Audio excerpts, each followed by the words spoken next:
temanku.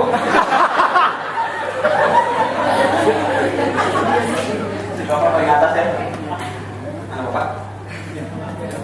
Udah pulang. Udah ngucapin selamat jalan dong. Dan kebetulan tadi katanya di sini ada ini ya, kayak di Bandung yang ke-10 itu. Sunan kuning gitu.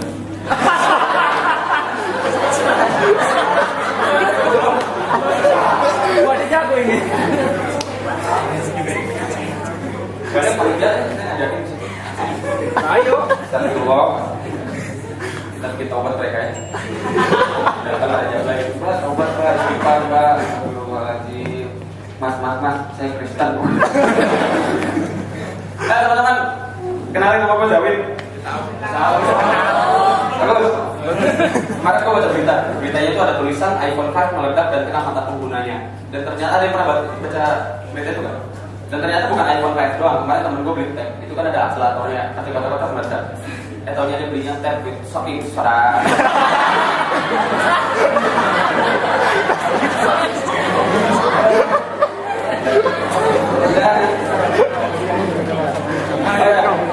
Gue ini dulu gue di pesantren dulu ya. Cuman pesantren gue pesantren model dan kita ada penjurusan IPA dan IPS waktu SMA-nya.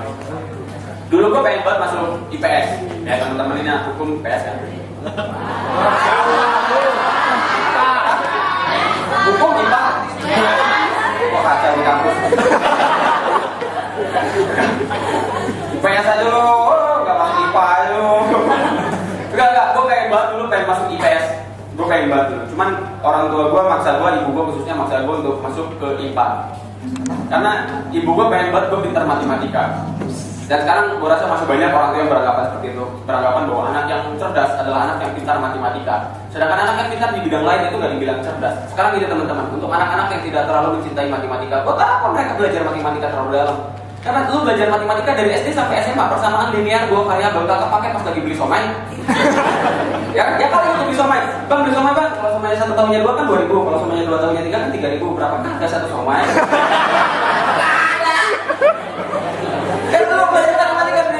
Sampai SMA geometri gak kepakai pas lagi parkir mobil.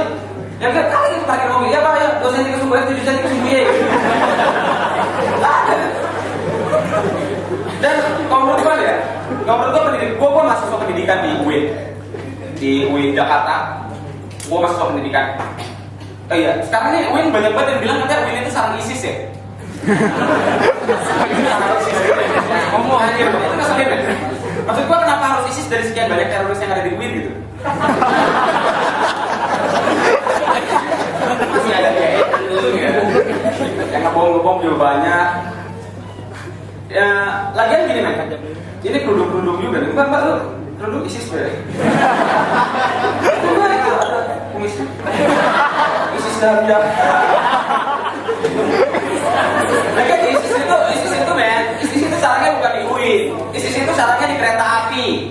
Lu dengar nggak suaranya? Tutut, ISIS. Tadi gue pendidikan, gue masih sama pendidikan.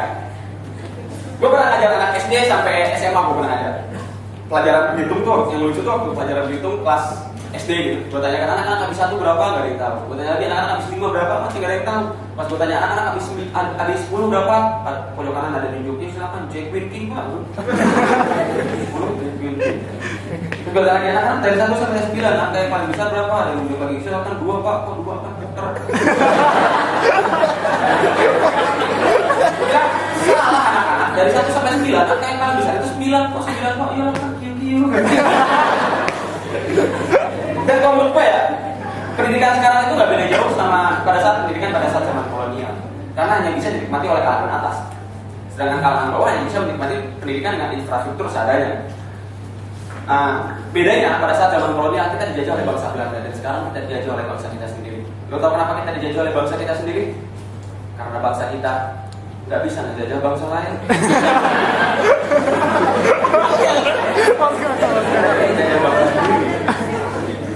Dan kalau nanti nih anak-anak SD di Indonesia itu udah mulai banyak banget yang rokok. Ya rokok. Taruh gua ingat rokok ini gini. Rokok itu sekarang gini ya. Diganti kan peringatannya. rokok dapat menyebabkan kanker bla bla bla, diganti jadi rokok membunuhmu.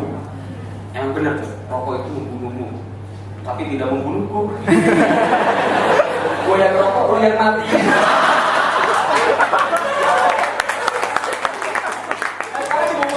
Bungkus rokok itu kan udah ada gambar-gambar serem kan, paru-paru, terus tenggorokan, kanker bibir segala macam.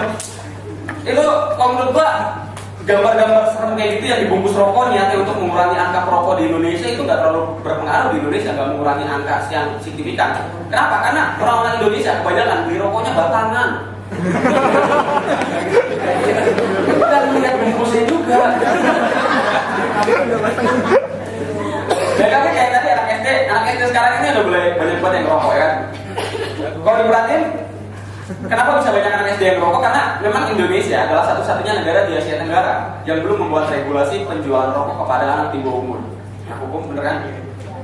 Ya kan? Akhirnya anak-anak SD di Indonesia kalau mau beli rokok tinggal bilang, "Bang, beli rokok disuruh ke bapak," bener kan?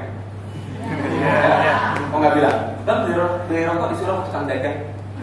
Lu pernah nggak sih waktu kecil disuruh beli rokok sama tukang dagang terus diupahin? Upahnya apa? Rokok sebatang. Coba kok bisa udah ada regulasinya, pasti jadi beli. Bang, beli rokok, ngapa lo masih bocah beli rokok? Suruh bapak beli sendiri.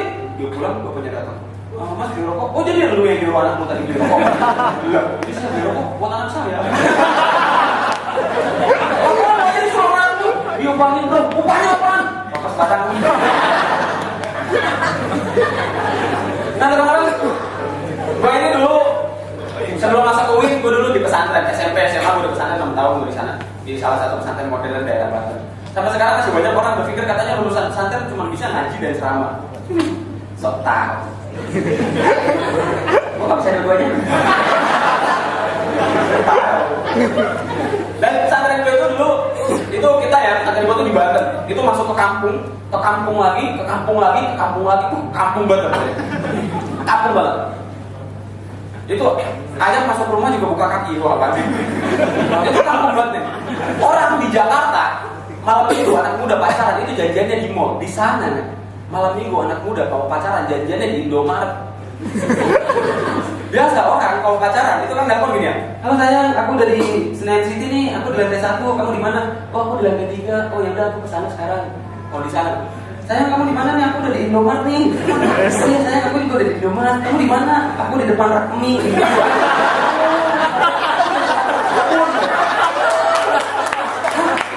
Rakmi sama Rakmi kan samaan. Itu dari Indomaret itu cuma satu dan jauh banget. Itu belasan kilo kita berjalan kaki. Dari pesantren gua pengen beli Indomaret, pengen beli Yakult. Sampai Indomaret beli Yakult, sampai ke pesantren gua lagi itu bakterinya udah berkembang biak. Jauh banget. Dan kalau di Jakarta prinsipnya gini, di mana ada Alfamart, di situ ada Indomaret. Ya. Kalau di pesantren gua dulu, di mana ada Alfamart? Hah? Di mana? Gak ada. Dan pesantren itu di ini, otaknya itu di kampung dan posisinya itu di antara dua gunung. Bener-bener di gunung belakang saya, di lembah. Jadi kalau mau lihat pesantren itu sebenarnya gampang, tinggal tarik dari dulu.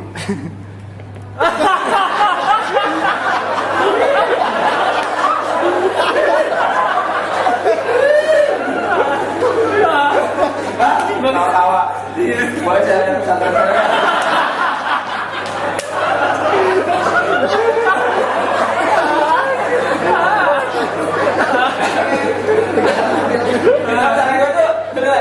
Itu gelap banget apa? Benar-benar di kampung dan serem.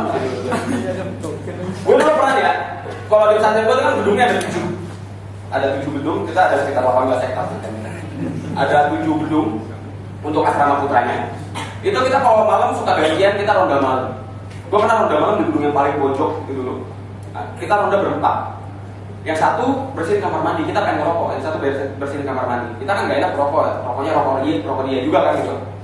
Nah, kita terus dia lagi bersihin kamar mandi. Kelamaan akhirnya gue samperin si dia itu, namanya Silo. Gue lewatin gedung pertama, lewat belakangnya karena takut ketahuan ustadz ya. Lewat belakang itu gelap banget, terus gue panggil kan, Silo. Di atas ada yang jawab, Itu gue cuekin karena gue ada yang lari begadang. Gue jalan lagi, silo, itu terus gitu, silo. Akhirnya lewat gedungnya, terus sampai ke kamar mandi, depan kamar mandi gue nggak berani masuk karena terlalu gelap. Gue panggil dari luar, silo, nggak nyaut. Akhirnya gue balik lagi kan, pas gue balik lagi di depan gedung, di belakang gedung yang tadi, tiba-tiba ada suara, katanya nyari silo. Anjir, coy, itu gemeteran kaki gue sumpah. Itu kaki gue gemeteran, gue nggak berani lari. Karena kalau gue mikir kalau misalnya gue lari, gue takut ikutin sama setan ya. Makanya gue diem, gue tunggu setan lari, baru gue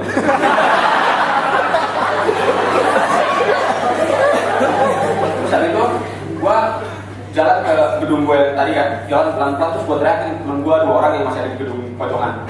Pak I, ready. Supaya mereka langsung kaget ngeliatin gue kan. Asal project jauh, suruh Pak I pucat. Terus didudukin, gue suruh orang ngopi.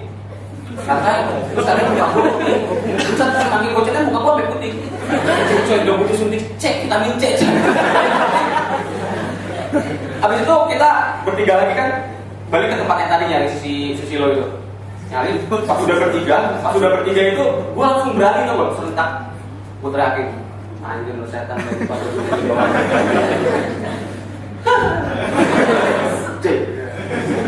Terus yang bertiga kan pada ketakutan kan. Soalnya aku mikir begini, prinsipnya gini, kalau misalnya kita berani, setannya bakal takut. Kalau misalnya kita takut, setannya akan berani. Kalau kita berani, setannya masih berani. Lagi apa tadi? Dan di saat yang itu suka ada yang kesurupan. Suka banyak banget yang kesurupan. Biasanya orang kalau kesurupan, itu kan kalau ngajarin dibacain Yasin kan kepanasan kan. Prinsip. Gue pernah dulu ya, ada yang kesurupan dibacain Yasin. Bismillahirrahmanirrahim. Yasin wal Qur'anil Hakim. Innaka laminal mursalin. Setan nyebut ala siratil mustaqim.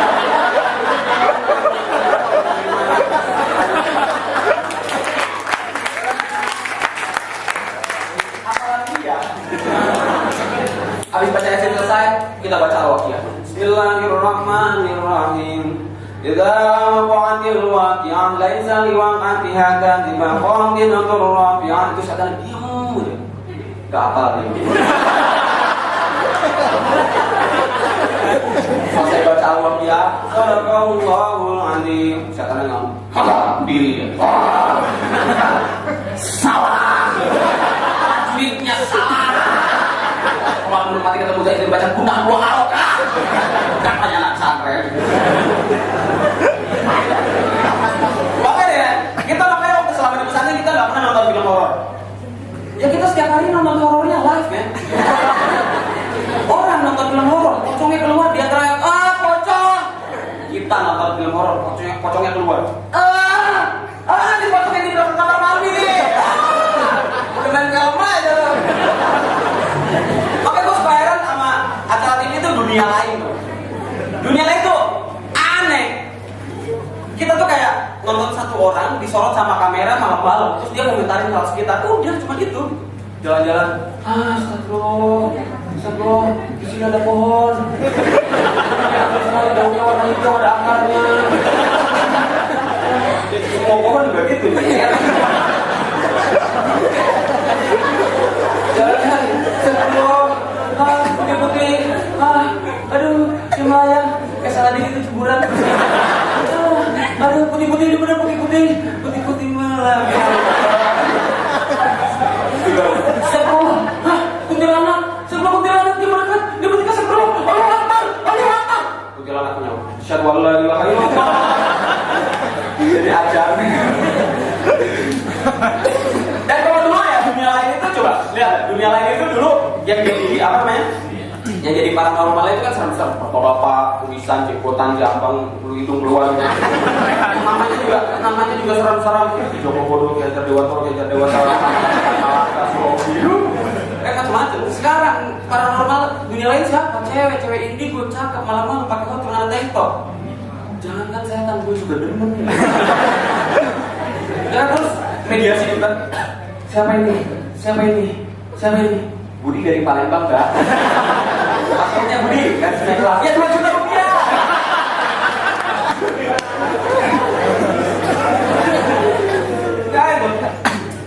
Dan oh ya, gua kesini naik pesawat. Kalau naik pesawat Satu.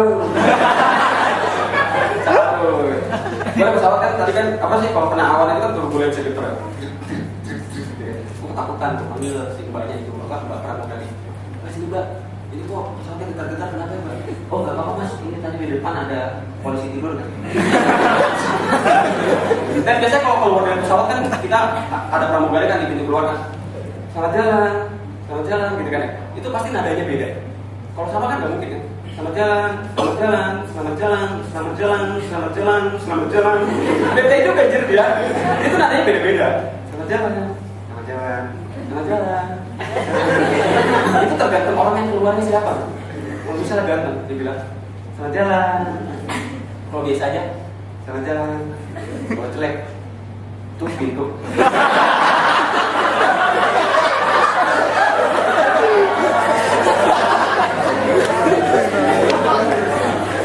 Sabar sih. Gue ntar balik rencana gue naik kereta. Gak ada duit. Soalnya sudah komedi, duitnya kecil coy. Naik kereta, dan biasanya nih kalau naik kereta itu paling enak. Kalau misalnya kita duduk di dekat ibu-ibu, pertanyaannya pasti sama. Dek, mau kemana? Semarang.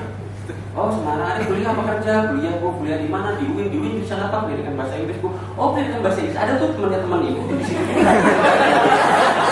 Namanya siapa ya? Ada tahu nggak namanya siapa ya? Lu yang mau cerita? Oh iya maaf. Aduh iya maaf. Kalau iya namanya si Irfan itu kalau ini. Nah, kalau Jokowi kenal nggak? Jokowi Pak Presiden ya.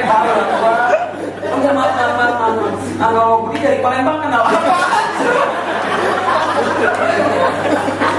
Pertanyaannya tuh pasti pertanyaan itu ada yang turun di mana? Pasti ada. Ada yang turun di mana pasti ada. Ini naik kereta tuh kayak gitu ibu. Gue ngerinya nih ibu-ibu kalau kayak gini terus kita naik pesawat samping gue ibu-ibu tetap nanya sama adek mau kemana? Bu, ini pesawat cuma turun di Semarang bu. Ya mungkin saya turun ke jalan bu. Kata siapa? Saya di Pekalongan.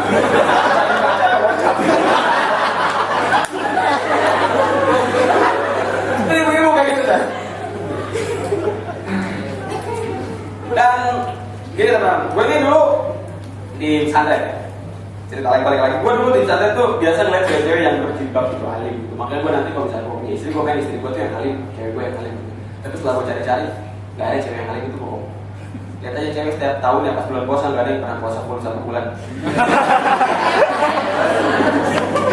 Pas tanya lu puasa nggak? Kagak. Kenapa emang? Gue lagi datang bulan. Apa hubungannya?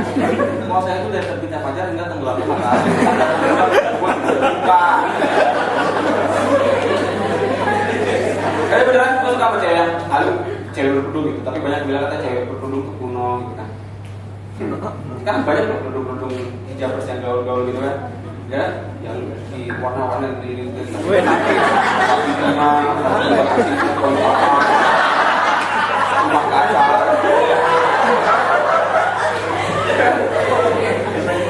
tapi kalau menurut gue cewek yang berkerudung itu kalau menurut gue lebih terlindungi. Sekarang gini, cewek malam-malam pakai hot pants lewat tongkrongan cowok.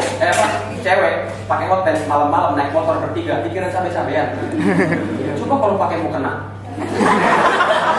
Paling mikirnya balik taraweh. Cewek pakai hot pants lewat tongkrongan cowok digodain. Cewek coba kalau pakai kerudung. Ya tetap digodain. Mana asal cowoknya aja brengsek. Cuma digodainnya beda. Buat siulnya pakai tajwid.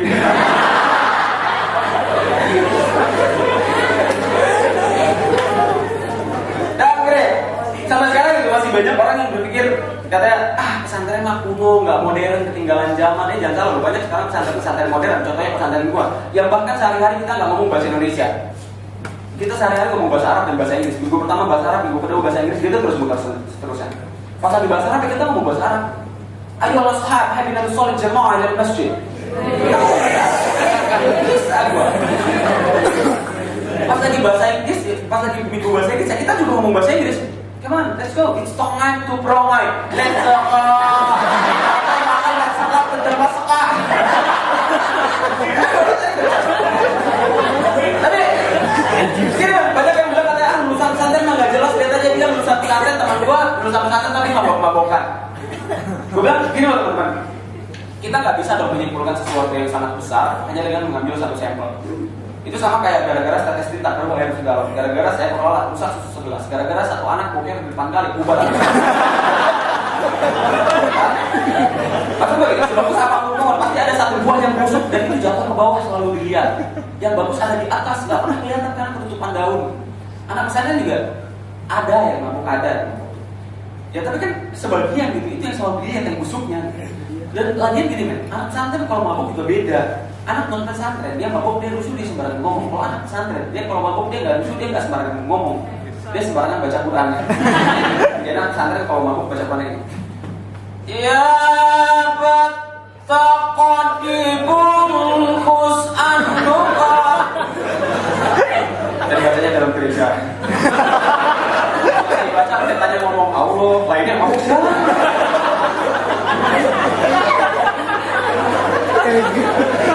Tapi teman-teman dulu, gue sama Sanda nggak tahu dari sana, tapi teman-teman bisa lihat sendiri gue nggak pakai koko, gue nggak pakai sarung dan gue nggak pakai peci. Karena sebenarnya Islam tidak menilai seseorang dari bagaimana cara seseorang berpakaian, tapi dari bagaimana cara seseorang bersikap. Kan? Keren gue ya. Percuma juga gitu pakai peci koko sarung, tapi kira pas lagi naik motor nggak pakai helm, malah pakai peci terobos lampu merah ditilang sama polisi. Ya? Pakai peci terobos lampu merah ditilang sama polisi marah-marah. Ini tanah Allah. Ini tanah Allah. Siapa ini tanah Allah Pak? Tapi bapak terobos lampu merah. Zaman Rasul nggak ada lampu merah. Iya Pak, zaman Rasul nggak ada lampu merah Pak, tapi zaman Rasul juga nggak ada motor 2 tak.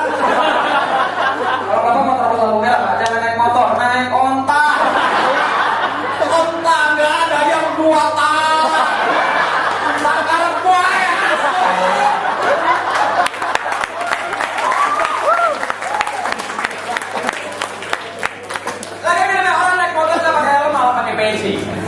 Orang naik motor gak pakai helm malah pakai peci. Emang kalau misalnya kita masuk ke mall, masuk ke parkiran motor gitu, ada tempat penitipan peci? Iya ada. Orang naik motor gak pakai helm malah pakai peci. Mungkin orang-orang yang kayak gini pas lagi sholat baru dia pakai helm. Kalau mau pakai peci, jangan naik motor, naik karpet alami. Nggak perlu pesawat. Ada ibu-ibu loncat. Nomor 2 gini, pakaian itu fungsinya ada 2, visual dan fungsional.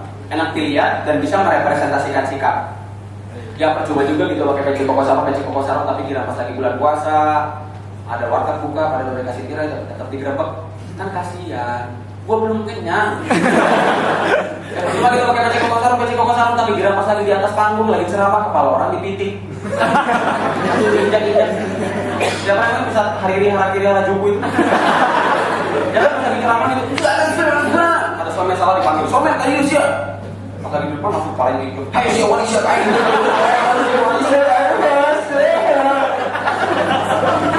Ya maksudnya begini loh, lu kalau pengen berantem, pengen nendang orang, pengen nginjak kepala orang, bebas atur sebaik itu. Bebas ya, tapi seenggaknya ya, kalau mau berantem itu pakaian ceramahnya dilepas dulu lah.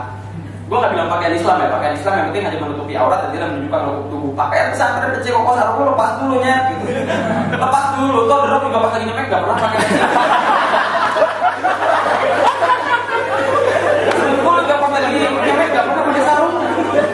Dan gue nyemek gak pernah pakai sarung, soalnya repot. Ngangkat dulu baru nendang. Karena menurut gue gini, orang yang kepalanya diikat sama sorban tapi kelakuannya enggak, itu bukan manusia, itu piccolo.